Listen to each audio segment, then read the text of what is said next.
René Guénon's critique of Theosophy. About 100 years ago, in 1921, René Guénon, the French metaphysician, wrote a book called Theosophy, History of a Pseudo-Religion. It's a book that is useful as an introduction to Guénon's writings because it is easier to read than most of his body of work, and one could even describe it as entertaining.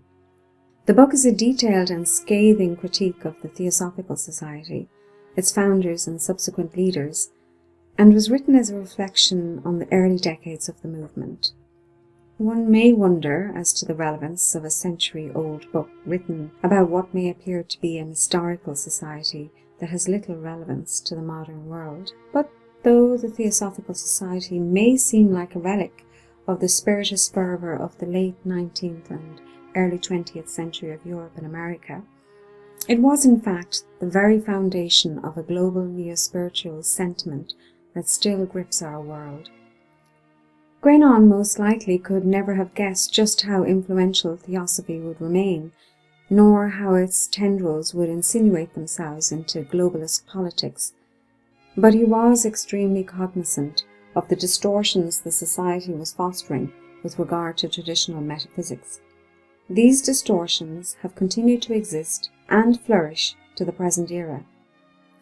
Many of the ideas, for example, that modern people have regarding such concepts as karma and reincarnation result from scrambled misinterpretations and mistranslations promoted by the Theosophical Society, and various fabulous esoteric notions that remain highly popular and fascinating to the modern mind, such as ideas about ascended masters, misinterpretations of the symbolic Shambhala, lost mystical races, and secret occult societies governing and guiding the earth, have come directly from the writings of Helena Blavatsky and her notable successors.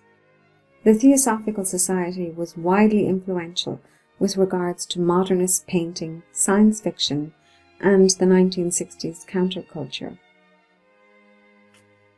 In his early youth, René Guénon was quite enmeshed for several years in the occult circles of Paris, and his subsequent works often reflect a corrective impulse to these personal experiences.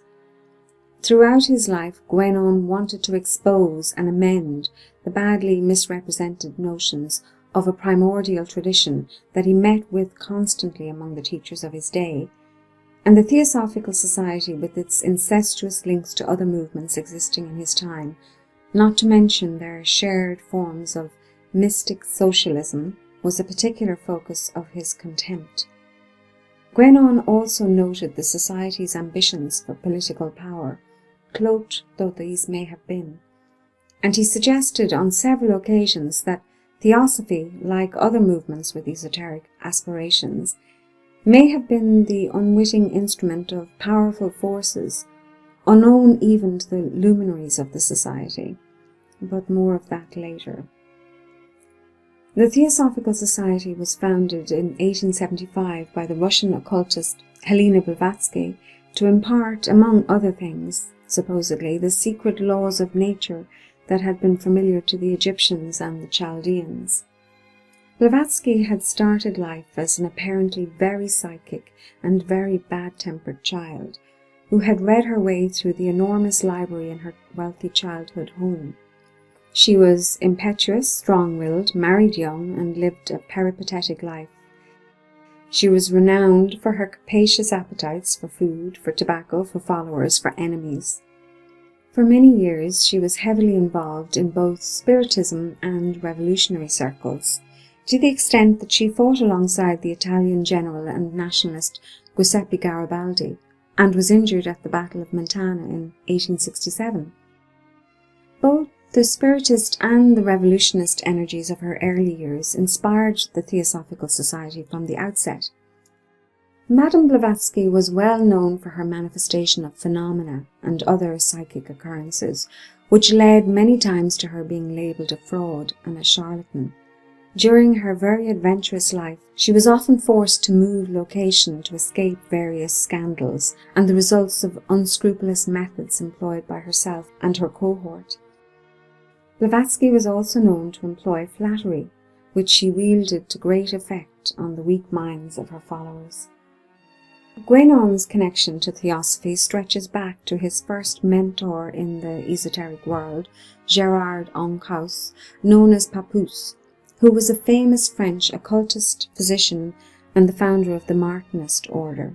Papoose joined the Theosophical Society in 1887 at the age of 23, though he resigned from it within a couple of years on the grounds that he disapproved of the Society's overemphasis on Eastern doctrines. His son, however, maintained that Papoose continued to hold Blavatsky in high esteem. Guénon became a protégé of Papoose when he was introduced to esotericism through his membership of Papoose's Faculté de Sciences Hermétiques in 1906. This society was imbued with the theosophical legacy of Blavatsky. Guénon later split from Papoose, having found that in general the occult circles in Europe at the time were what he described as irregular and unstable, and even worse, in his opinion, infiltrated by individuals with improper motives.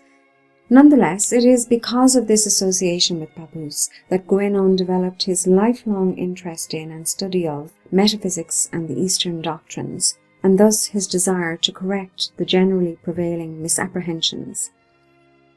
We can understand from this history that Guénon, while not personally acquainted with Blavatsky, had quite an intimate connection to the Theosophical Society. While both Blavatsky and Guénon on the surface could seem to have shared certain opinions, chiefly that there is a universal esoteric tradition underlying the diverse religions, Guénon was entirely dismissive of the idea that Theosophy was in any way a genuine representative of this tradition. His book on Theosophy also takes aim at the wider world of occult societies of his time, societies that aspire to be philosophically rigorous but indulged rather in eccentric and personal misinterpretations of metaphysical principles. Guénon described this blossoming esotericism as a restless and misguided religiosity which employs a sentimental moralism. A moralism which furthermore appeals, he noted, especially to the Protestant mentality and its strange inclinations to entertain messianic doctrines. Little did Guénon know, perhaps, how much this restless religiosity would spread out and take root in every corner of the modern world. Theosophy was perhaps the foremost influence on the so-called New Age spiritual culture that began to emerge in the late 1960s. Theosophical esotericism combined with Jungianism, new psychologies, and channeled materials to create a strong emphasis on self-spirituality and the radical autonomy of the individual in the spiritual arena. Perhaps this could even be called a form of spiritual relativism, in that all personal perspectives on the divine were and are considered equally valid. Thus, the occult revival of the 1890s, which coalesced in fashionable salons all over Europe and America and was spearheaded by Theosophy, was ultimately behind almost every belief cultivated by the 20th century counterculture. Blavatsky has been called the matriarch of the New Age, though she was long dead before Theosophy would infiltrate the culture. Her successors, however, have had a direct hand in shaping modern neo-spirituality. We will speak later of Annie Besant, but among these protégés particular mention must be made of Alice Bailey, who Guénon does not speak of, as though she was a member since 1917, she was yet to truly come to the fore. She was a serious student and teacher of Blavatsky's doctrines. She was born 10 years before Blavatsky's death and thus never met her, but became involved in the Theosophical Society around 1917. And rose quickly through the ranks. Bailey's writings claim to have been inspired or channeled from the same ascended master who communicated with Blavatsky, the Tibetan known as Kut Humi. Bailey objected to what she called the neo-theosophy of Annie Besant and campaigned to realign the Theosophical Society with the earlier Blavatsky teachings. Besant, in response, allowed Bailey to be expelled from the society. A side note here, worth mentioning, is that Bailey remained favourably disposed towards Charles Leadbeater, to whom we will return in more detail later, and especially to his visions regarding the return of the Christ. Bailey was responsible, via her writings, for ushering in the idea of ascension, an idea that is still widely popular and persuasive to many, and she also predicted a synarchist world government guided by the masters of ancient wisdom. Synarchy advocates government by secret societies of enlightened individuals. The idea of synarchy, as evolved primarily by the French occultist Alexandre Saint-Yves and warmly embraced by Papoose and many others since, including Nicholas Roerich and René de Lubitz, was at the heart of Theosophy. Alice Bailey went on to create the Lucis Trust in 1922, known at its inception as the Lucifer Publishing Company. The Arcane School is part of the Lucis Trust. The original purpose of the Trust was the publication of esoteric literature and the encouragement of the study of comparative religion, but the Lucis Trust has gradually expanded its activities. The Trust has consultative status at the United Nations. The meditation room in the UN New York headquarters is maintained by the Lucis Trust. World Goodwill, which was founded by the Lucis Trust in 1932, is accredited by the UN as an NGO within the UN's Department of Public Information, and it is represented regularly at UN briefing sessions in New York and Geneva. The UN in its own documents describes consultative status as enabling qualifying organizations to make a contribution to the goals of the UN by serving as technical experts, advisors and consultants to governments and the UN Secretariat. Such groups may intervene at meetings through oral and written statements and propose new items for consideration. Remember that the World Goodwill Organization follows the stated plan of the Lucis Trust, which intends to usher in the mystic Christ as world teacher in the coming age of Maitreya. The Arcane School, previously mentioned as a subsidiary of the Lucis Trust, is a main sponsor of the Temple of Understanding, which was established in 1960 by Juliet Hollister in New York City. Among its founding friends were Eleanor Roosevelt, Pope John XXIII, and the Dalai Lama. The temple has been described as a front organization for Theosophy, and it too has consultative status at the UN. Gary Lachman, former bass player in the band Blondie, has claimed in his biography of her that Helena Blavatsky has been as influential in shaping the modern world as Marx, Darwin and Freud. Well-known people who have admitted to being followers of Theosophy or influenced by it include names as disparate as Thomas Edison, Albert Einstein, Manly P. Hall, Morris Strong, Lou Reed, Van Morrison, and David Icke. There is little doubt of the potential impact and consequence of the doctrines promoted by the Theosophical Society on our modern world. Its subtle influences have crept through globalist movements, popular culture, and modern spirituality. There is nothing at all wrong in the ideal of a united humanity, the brotherhood and sisterhood of humankind, but are there unknown forces at work behind this movement towards a global religion? Was the Theosophical Society one of the most successful experiments towards fostering a one-world religion?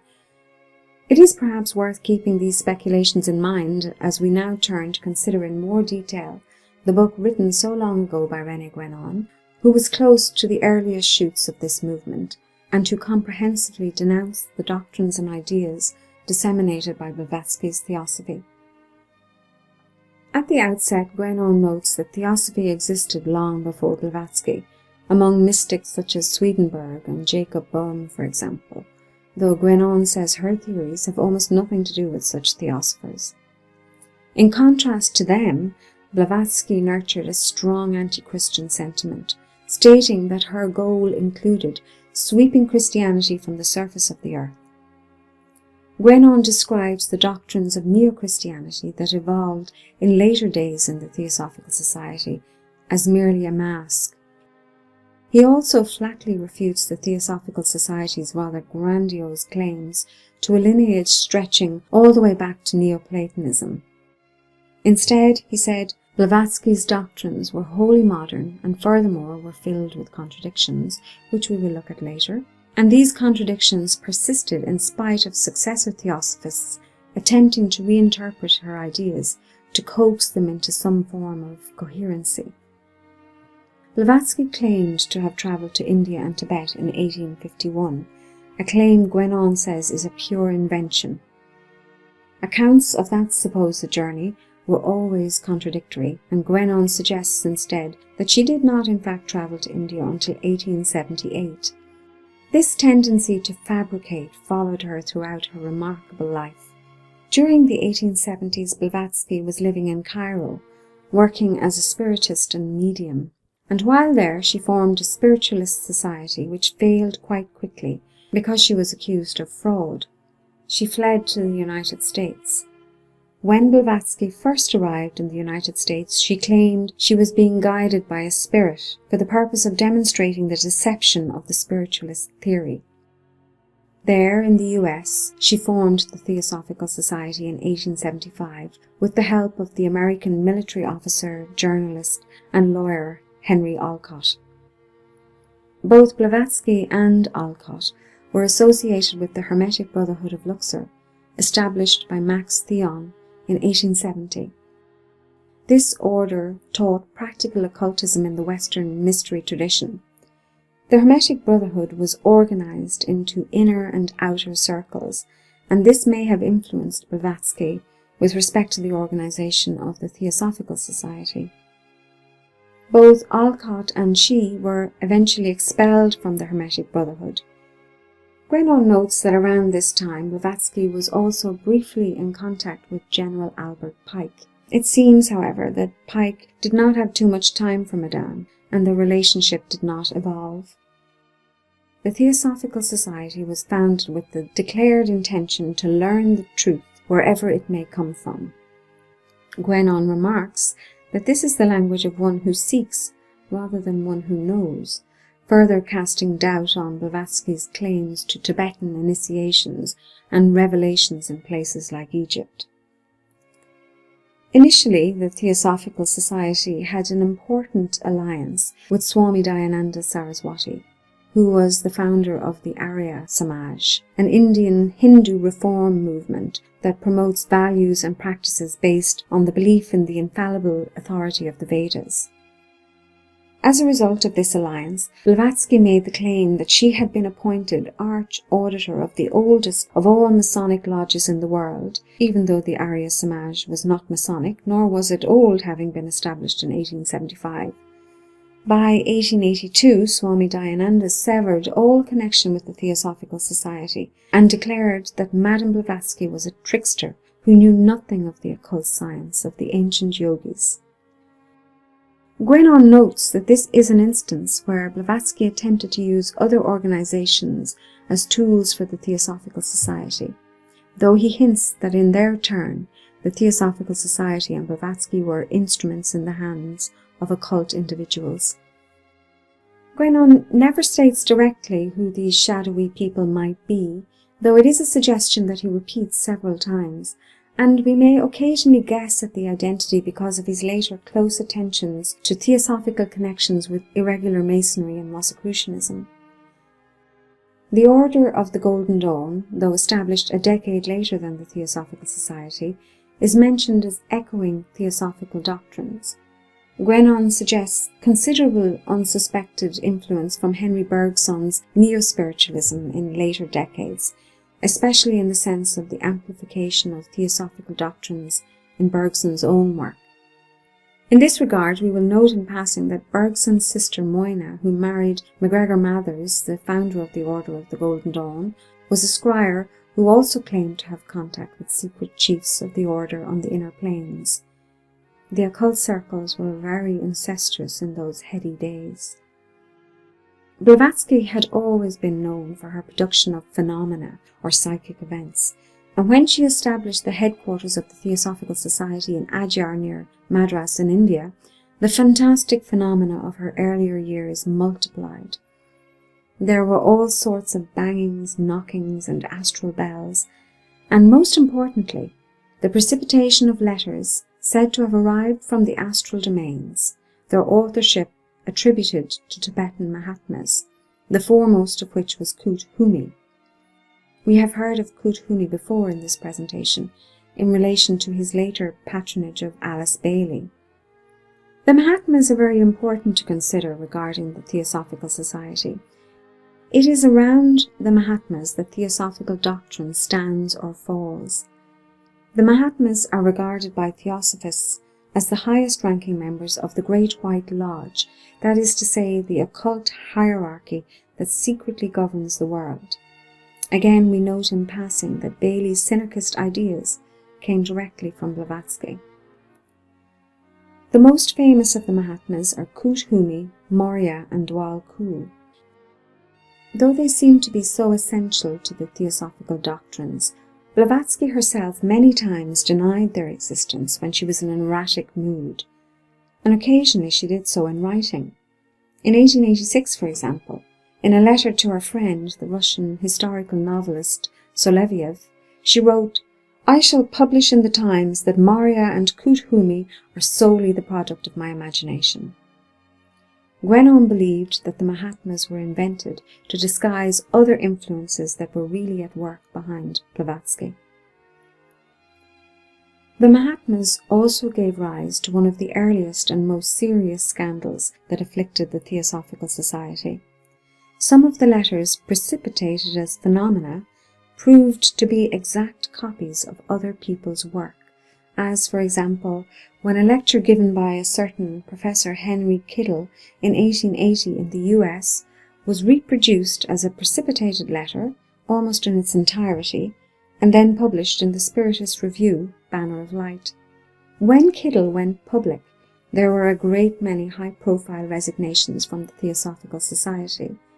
This plagiarism was a severe blow to the society, and to deal with it, the elders attributed the negligence to careless disciples who had been charged with transmitting the messages. They should have specified it was a quote, apparently. Guénon remarks upon the similarities between the theosophical doctrines and the Rosicrucian lore regarding long-lived adepts and secret Eastern or Western masters, and notes that Theosophists seemed intent upon finding affirmation for their Mahatmas whenever they came across references in the Rosicrucian literature, even though this is an obvious case of the copy claiming precedence over the original. The Masters, or Mahatmas, are in essence the whole basis of the Theosophical Society. Either their doctrines express the teachings of these hidden adepts, or they are a collection of worthless fantasies. With the Mahatmas, the Theosophical Society has divine inspiration. It is a great monumental institution in world history. With these divine guides, students could also be encouraged to engage in what was essentially idolatry, according to Guénon. The venerable leaders were to be adored because they were the intermediaries between ordinary members and extraordinary beings. But back now to the copious manifestations of phenomena by Blavatsky and Adyar. In the vein of the idolatry just mentioned, this was ascribed to the purity of life of those living there, and to their unusual magnetism and receptivity to the Mahatmas. No mention was ever made of the convenient fact that in Adyar, Blavatsky was essentially surrounded by accomplices. These accomplices could not always be trusted, however, and therein lies the source of yet another damaging scandal that beset the Theosophical Society in its early years. Madame Blavatsky wrote a letter to Mrs. Emma Coulomb, a lady she had known in Cairo and who she had taken in at Adyar to serve as a housekeeper, that a certain Jacob Sassoon would be willing to donate 10,000 rupees if only he saw a little phenomena. This letter, along with other elaborate ruses which she had been induced to participate in to create the illusion of apparitions, troubled Mrs. Coulomb. She published the letters. Blavatsky fled to Europe. There she declared her resignation from the Theosophical Society and a desire to disappear.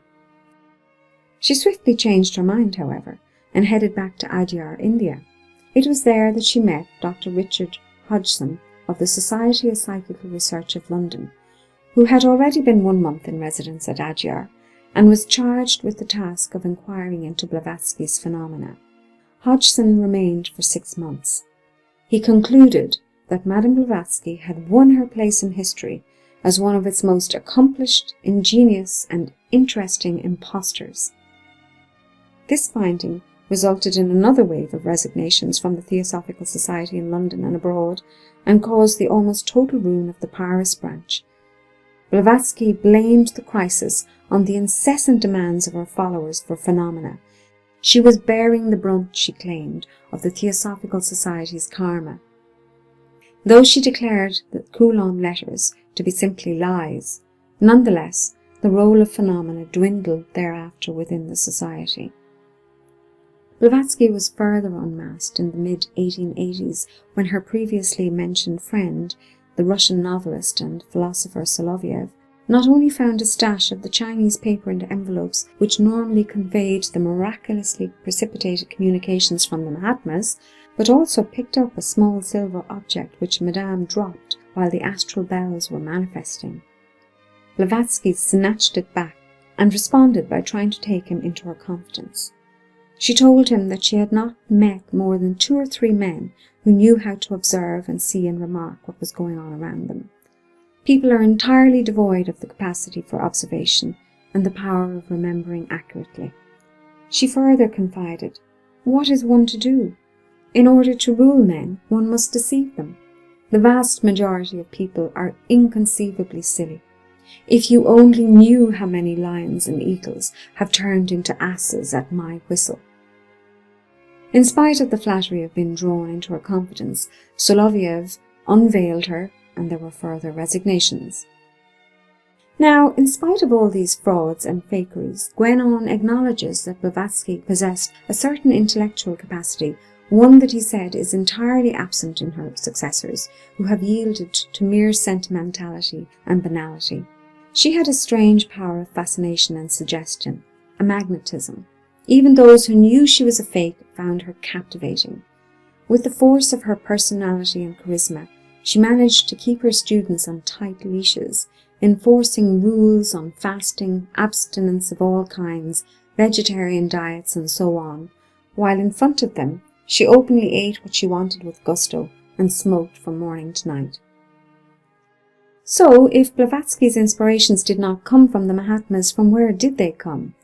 It is true that from girlhood she had wandered far and wide and read voraciously, though, as Guénon noted, her assimilation of text was rather poor and unmethodical. Certainly she drew from the works of Jacob Boehme, Eliphas Levi, Kabbalistic and Hermetic treatises and spiritualist works which examined Flood, Paracelsus, and Agrippa. She included doctrines from Brahmanism and Buddhism, though Guénon states she understood both rather poorly and especially mistranslated important Sanskrit terms. It was often claimed that she wrote while asleep as a medium, which is often used as an explanation as to why the handwriting in certain chunks of her work could differ. Often she combined languages such as Sanskrit and Tibetan to create new names of things and ideas. She borrowed heavily from the ideas of Cosima de Koros, a Hungarian who had written Asiatic researches in the 1830s. This chaos of sources gave rise to many contradictions. For example, in some places God exists, in other parts of her work God does not. Here nirvana is annihilation, there it is the opposite, and so on. The central works that the Theosophical Society depends upon as sources are Blavatsky's books Isis Unveiled and The Secret Doctrine, which were the result of the modifications and interpretations of a profusion of ideas she had acquired over the years. The Theosophical Society claimed from the beginning to have no doctrines as such, but they have, especially within the inner circle. Externally, people were admitted who professed any and every opinion, but in order to be welcomed to the bosom of the society, there must be no disputing the doctrines.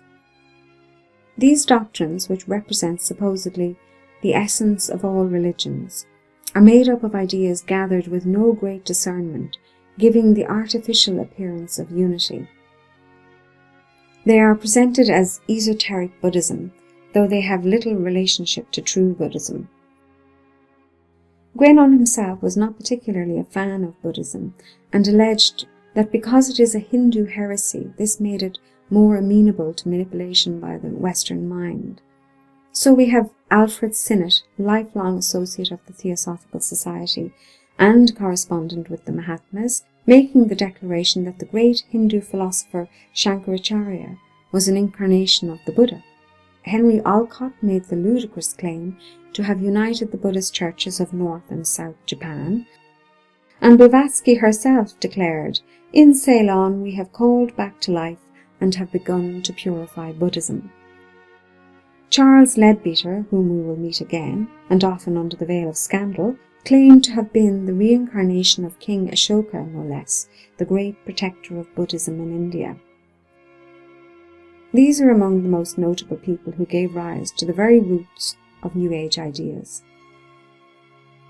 Guénon's greatest issue with Theosophy is that its central point is the idea of evolution.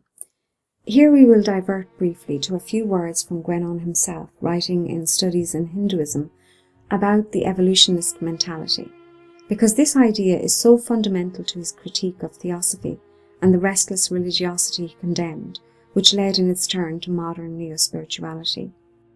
Evolution is also at the root of these beliefs. Guénon says that this mentality consists in effect of supposing that all things must have originated in the most rudimentary and crude fashion, to subsequently undergo a progressive elaboration such that this or that conception would appear at a determined moment, the later appearance being judged the most elevated or accomplished. To this way of seeing things, it is necessary to oppose the view that, on the contrary, it is at the beginning that all which appears in the intellectual and spiritual domains is found in a state of perfection, from which it has only afterwards fallen away through obscuration. The evolutionist mentality implies a fixed bias denying every superhuman element. This approach, Guénon said, was a thoroughly modern idea and belies completely Theosophy's claim to an origin in the ancient metaphysics. Theosophy's fantastical evolutionary doctrine includes such concepts as mother races, waves of life, sub-races, branches, planetary chains, hidden civilizations, and world periods, etc. For example, according to the Theosophical Society, the present race of humanity, the fifth race of the fourth round, began to evolve about 1 million years ago, a simple fact that has been definitively stated on the highest occult authority. Theosophists claim recourse to the Akashic records as verifications of these teachings. These ideas, however, are a caricature of the Hindu cosmology, which has nothing to do with evolution, and where the numbers involved are purely symbolic. This is only one example, according to Guénon, where the Theosophists have completely misconstrued Eastern doctrine. Again and again the Theosophists base their doctrines on matter or materialization, which has no meaning for Hindus. Evolution is accomplished via reincarnation, according to the Theosophists. But Guénon counters that reincarnation as they teach it is another modern idea that appeared in the mid-1800s in French socialist circles, which tended towards mysticism at the time, and where the idea was used to explain social inequalities. Eastern doctrines of reincarnation are far more subtle where they exist, and certainly do not concern themselves with rematerialization or a series of earthly lives per se. And attached to the theosophical idea of reincarnation is another doctrine that was badly misconstrued, and that is karma. Karma tends to degenerate under theosophy into moralism and sentiment, and has been assigned a meaning by Blavatsky that is thoroughly Western and borrowed largely from her roots in Spiritism. Guénon says that the Hindus do not associate causality with karma. Blavatsky's ideas on these matters have deeply influenced modern Western ideas about them, and this has confused people. Worst of all, according to Guénon, Theosophy has also turned away serious minds from true exploration of Eastern doctrines. In India, he said, the Theosophical Society was held in contempt and viewed as a rather peculiar Protestant sect, one that furthermore harboured British propaganda. Guénon also noted that members of groups such as the Theosophical Society and other occult and spiritist organizations often united in Masonic groups, and even though they appeared to argue amongst themselves, he suggested, darkly, that this was perhaps to conceal agreement between them that should not be outwardly known. Now Guénon turns his attention to Mrs. Annie Besant, who was Blavatsky's successor. She was born in 1847 and had a volatile life history that included her giving public lectures on subjects including atheism and Malthusianism. In the 1870s, she founded a Malthusian League to mount resistance to any attempt made to stifle discussion on the question of population. It is interesting to note in passing that back 100 years ago, Guénon chose to include these salient pieces of information about the backgrounds of Theosophists, which incline the modern mind to consider a certain point of view which is only being entertained in some quarters now, many years after his death, with respect to emerging criticism of ideas like sustainable development and supposed overpopulation, which have a Malthusian aspect to them. In the late 1880s, Besant read some books from the Theosophical Society, including Blavatsky's Secret Doctrine, and thereafter she began to have visions. She came to meet Madame Blavatsky, and very quickly rose through the ranks to become in 1886 one of the governing members of the British section of the Theosophical Society. Blavatsky died quite soon after that, and even Colonel Olcott had to remark that Mrs. Annie Besant, almost in one bound, had entered the first rank. It took a few more years of wrangling with Olcott and Sinnott until Besant could clinch the leadership of the society. In 1893, the Parliament of Religions took place at the Chicago Exposition. This Parliament reconvened in 1993, 100 years later, and since then has had regular conventions. The Parliament of Religions is one of the world's biggest global interfaith movements. Appearances at the first meeting in 1893 included Swami Vivekananda, who, according to Guénon, distorted Vedanta for Western consumption. Theosophy considered Vivekananda a brother and an ally. Of the 17 days of the first Parliament, Mrs. Besant and her colleagues commandeered 2 entire days to expound on Theosophy. Included among the Theosophist speakers was a Hinduized Mongol named Chakravarti, who was a remarkable hypnotist and who held Annie Besant under his influence for many years.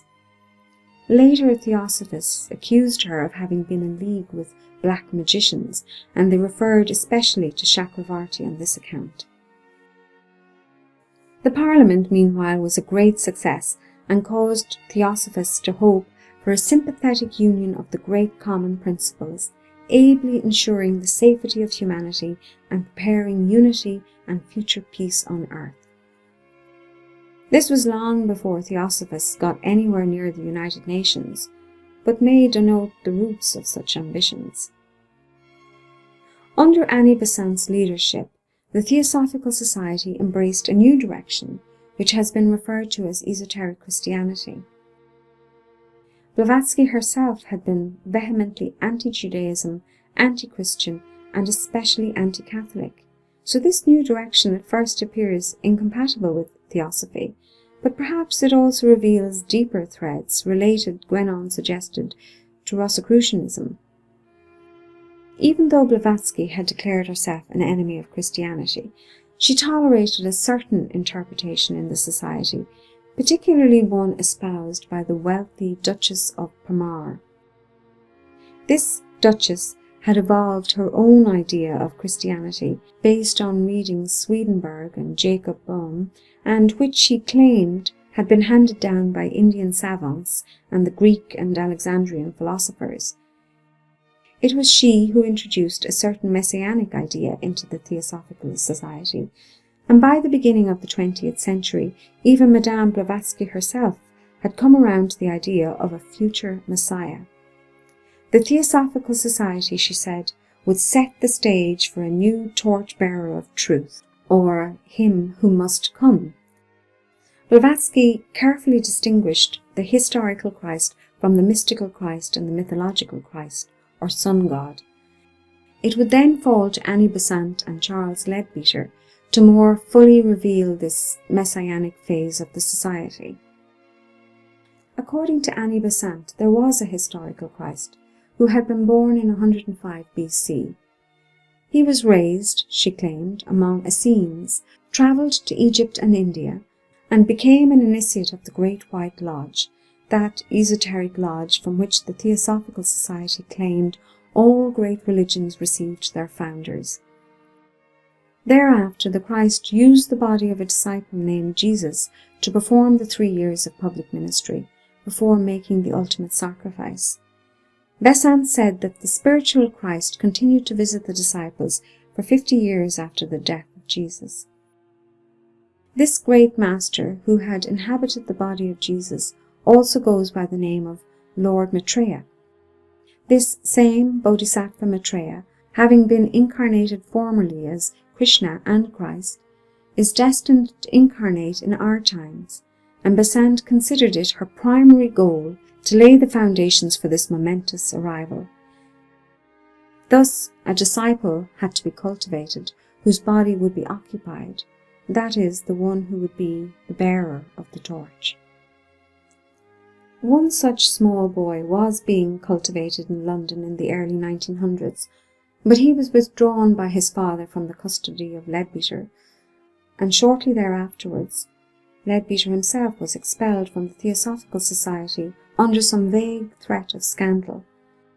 Besant described this scandal as worthy of the severest reprobation, though Leadbeater was reinstated 2 years later and was to be her constant companion and collaborator henceforth at the Theosophical Society's headquarters in Adyar, India.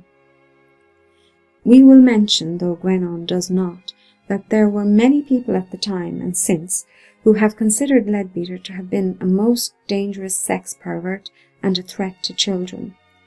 He wrote letters teaching young boys to masturbate, and admitted under oath in 1906 to having performed sexual acts on young boys in his care on numerous occasions and often in ongoing circumstances.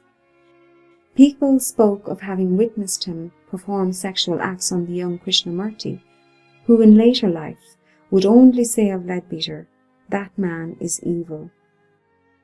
In his later years, Leadbeater joined the sex magic circle in Australia, along with his friend Wedgwood, former bishop of the old or liberal Catholic Church, to which we will refer shortly. This Wedgwood being a man accused of repeated sexual indecencies against young boys, self-admitted to extreme lustful vices, and who died of syphilis.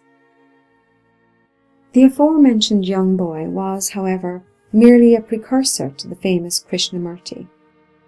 Leadbeater had met that young lad on the beach near Adyar and declared him his friend from many lifetimes. This reincarnation of friends was a major feature of Theosophy. Annie Besant herself claimed to have been the reincarnation of Hypatia, Alexandria, and Giordana Bruno, among others, always famous.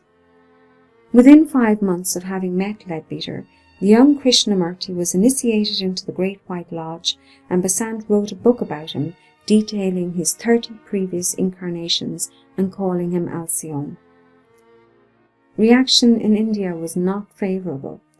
Professors and philosophies came out to condemn the glorification of the young boy as the second Christ.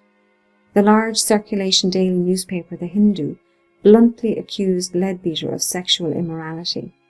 The Hindu newspaper, the Bahari, stated that Theosophy is merely a mystery somewhere between scabrous indecencies and daring pretensions, between a repulsive teaching and an incredible presumption. Meanwhile, Krishnamurti and his brother had been whisked away to England by Annie Besant. Krishnamurti's father responded to the general condemnation in India by seeking in court to have his sons returned to him and revoking the tutelage rights he had assigned to the Theosophical Society.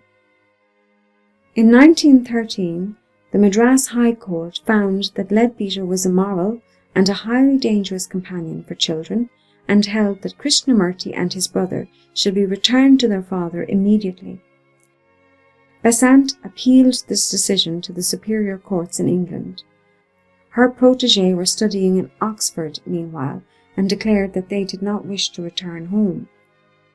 The English courts overturned the decision of the Madras High Court, though Guénon held that political influence was brought to bear on the decision. Guénon could not have known at the time of writing, but Krishnamurti eventually disavowed his role as the returning Messiah in 1929 and all involvement with the Theosophical Society. The case that took place in Madras was important, however, because of certain official statements lodged by members of the Theosophical Society. Besant testified to having been in the presence of the supreme head of the earth's evolution, that Christ had personally appeared to her, and that Christ intended to make use of the body of Krishnamurti. Leadbeater miraculously outdid this testimony by declaring that he had personally conducted spiritual researches on Mars and on Mercury, that he could read people's thoughts, and that he was in constant contact with superhuman beings. Scandalous declarations like these, that bordered on blasphemy, caused huge rifts in the Theosophical Society. Rudolf Steiner split from the movement and led away most of the members in Italy, Switzerland and Germany to his Anthroposophical Society. The Spanish branches split away, and the Americans formed a Theosophical Reformation League. Besant reacted badly to Steiner's departure, and even though he had been a member for 15 years, it was only upon his resignation that she accused him outright of being a Jesuit. In those circles, this was tantamount to being called a black magician. It was around this time, in the wake of these scandals, that Besant began to mention the old Catholic Church, which she claimed could be used to spread the theosophical teaching from Christian pulpits and prepare the hearts and minds of men for the coming of the great teacher. The church would also be useful to attract those who wished to keep up the appearance of being Christian. Leadbeater thus became a bishop. The church became known as the Liberal Catholic Church and was later roundly condemned by many as a dark cult intended to dispose minds towards theosophical doctrines without ever explaining them overtly. Besant circulated a text called the Gospel of the 12 Saints, which she claimed was an authentic undiscovered gospel that had been found in a Tibetan monastery. It was written in Aramaic and was said to contain an essential part of original Christianity, the absence of which has impoverished this religion. Guénon unequivocally condemned it as a hoax, though many at the time believed in the new gospel. Now Guénon turns his attention to connections between the Theosophical Society and Masonry. From the beginning there were many Masons involved in the Theosophical Society, and they proclaimed the same ideal of universal brotherhood. Guénon says that in spite of this, regular Masonry did not enter into any relationship with the Theosophical Society, because they found them compromising. Matters were, however, quite different in respect of irregular Masonry, some of which organizations were closely linked to occultism and considered themselves to be superior to regular Masonry. John Yarker, for example, who was the creator and renovator of several rites, had been a friend of Mazzini and Garibaldi, and had thus known Blavatsky in those earlier revolutionary days. She had made him an honorary member of the Theosophical Society upon its founding, and he in turn had granted her the highest of female grades, that of Crown Priestess of the Rites of Memphis and Misraim. Yarker had also formed a Swedenborgian rite and designated Colonel Olcott, who had been a regular Mason formerly, as representative of the Supreme Council to the Grand Lodge and Temple of Bombay in 1897. Guénon would have been very familiar with this information, as his own teacher Papoose had at one stage appointed Yarker as a member of the Supreme Council of the Martinist Order, and in return Yarker had named Papoose as Grand Marshal of his Swedenborgian rite. When it came to Besant, however, she wanted no part in the honorific female titles of Masonry, and instead entered into membership of the mixed Masonry that had been established first in France and which gradually spread to England under the name of Human Duty. She ascended quickly through the ranks to become Honorary Grand Master of the London Lodge. She established a lodge in Adyr called the Rising Sun, and became Vice President of the Supreme Mixed Universal Council. She re-established use of the Bible in the mixed lodges and also the use of the formula to the glory of the great architect of the universe. Theosophy heavily influenced American co-masonry. Though co-masonry had started out proclaiming itself to be a rationalist and philanthropic organization, not claiming any divine revelation, under Theosophy's influence, it moved towards closer association with occultists and began aiming for the restoration of the mysteries. With all this in train, Annie Besant declared, "What we have to do now is embark on a period of construction, during which the Theosophical Society will endeavour to make itself the centre of the religion of the world, the religion of which Buddhism, Christianity, Islam, and all other sects are integral parts." It could be noted that this vow echoes from the early 20th century and meets with concerns some may now have regarding a one-world religion. From its earliest inception, the Theosophical Society spawned auxiliary organizations which did not openly proclaim its doctrines, but rather spoke only of universal brotherhood. Guénon found that this is reflective of its essentially Protestant inclination to proselytize.